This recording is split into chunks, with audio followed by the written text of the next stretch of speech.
Each of our panellists has about 5 minutes to address the question, does Monet still matter? And then we'll open up the floor for discussion if there's time. So, Terence, I wonder if we could begin with you.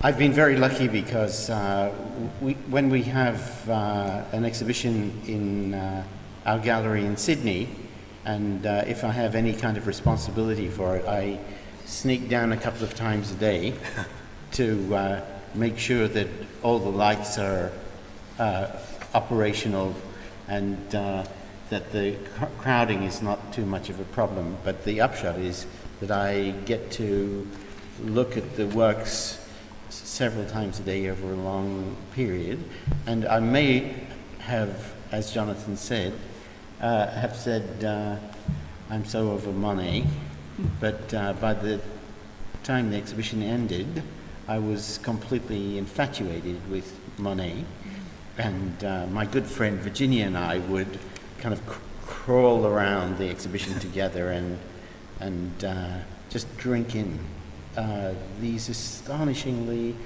dense, endlessly fascinating works. Does Monet matter? Well,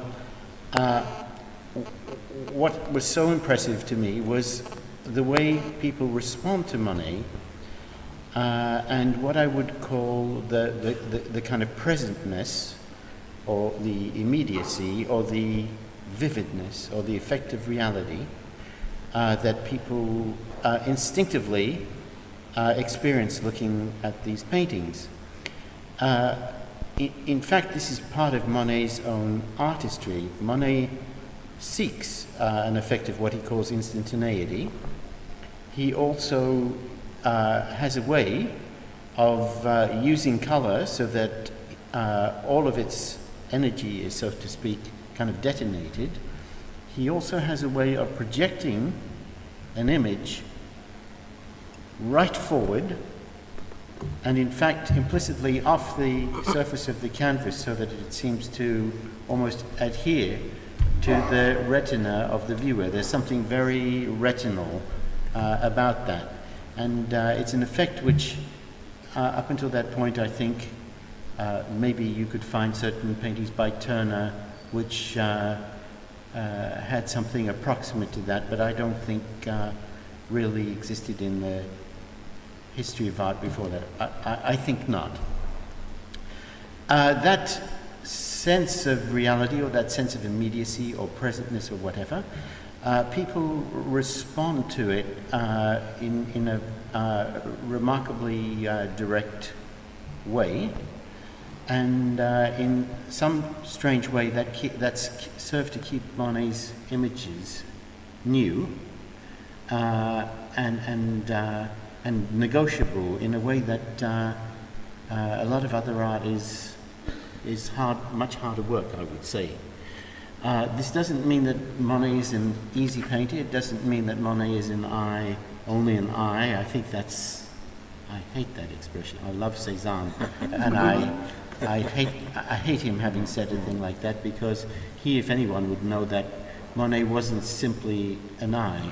Monet was a fantastic synthetist, one could say.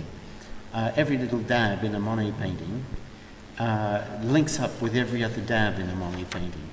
It's a most astonishing feat of improvised synthesis. So, in a sense, Monet is there as a great painter who remains vivid and immediate and somehow ageless to anybody prepared to open his or her mind or his or her heart to that imagery, I would say. Sorry, it's a little sentimental. Thank you very much. We're all going to be sentimental. Yes, I was just passing a note to my colleague here because, in fact, one of the questions that I had down here for the panel was, Cézanne famously remarked of Monet that he was only an eye, but my God, what an eye. Yet it seems to me that in communing with nature, in painting en plein air sur le motif, he was drawing on other sensory experiences as well, the feel, the sound, the smell, the touch of the locale he is painting. Would you agree? Was Cézanne wrong? And Terence, you've answered that brilliantly, so thank you very much.